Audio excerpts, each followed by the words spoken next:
प्रशासनाच्या मनमानी कारभाराला कंटाळून शेतकऱ्याचा आत्मदहनाचा इशारा. वरवंड येथील कोंडवाडा वाचवण्यासाठी आरपारची लढाई.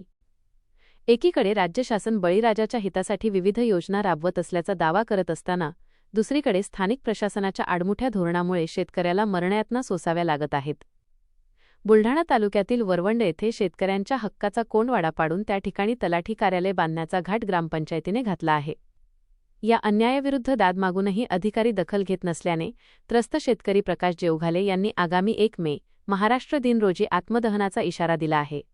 नेमके प्रकरण काय? शेतकऱ्यांच्या पिकांचे मोकाट जनावरांपासून संरक्षण करण्यासाठी गावात कोंडवाडा असणे अत्यंत आवश्यक आहे. वरवंड येथे हा कोंडवाडा अनेक वर्षांपासून शेतकऱ्यांच्या उपयोगात आहे. मात्र ग्रामपंचायतीने हा कोंडवाडा पाडून त्याच जागेवर तलाठी कार्यालय बांधण्याचा निर्णय घेतला. विशेष म्हणजे गावात तलाठी कार्यालयासाठी इतर अनेक शासकीय जागा उपलब्ध असताना जाणीवपूर्वक शेतकऱ्यांच्या हिताचा कोंडवाडाच का पाडला जात आहे, असा संतप्त सवाल ग्रामस्थ विचारत आहेत. ग्रामविकास अधिकाऱ्यांचा सुसाट कारभार. शेतकरी प्रकाश जेवघाले यांनी या बांधकामाबाबत ग्रामपंचायतीकडे लेखी तक्रार दाखल केली होती. नियमानुसार तक्रार प्राप्त झाल्यावर कामाची शहानिशा करून निर्णय घेणे अपेक्षित होते.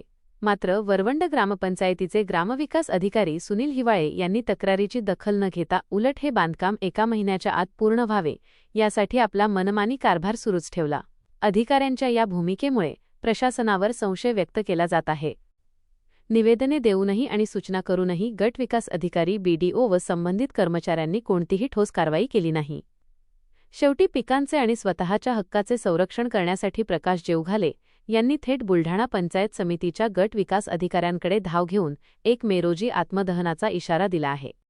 आम्ही वारंवार विनंती करूनही आमचे ऐकले जात नाही. गावात दुसरीकडे जागा असताना शेतकऱ्यांचे नुकसान करून कोंडवाडा का पाडला जातोय? आता न्याय मिळाला नाही तर आत्मदहनाशिवाय पर्याय उरला नाही. प्रकाश जेवघाले. आता या गंभीर इशाऱ्यानंतर तरी वरिष्ठ प्रशासन झोपेतून जागे होऊन या शेतकऱ्याला न्याय देणार की आणखी एखाद्या बळीची वाट पाहणार, याकडे संपूर्ण तालुक्याचे लक्ष लागले आहे.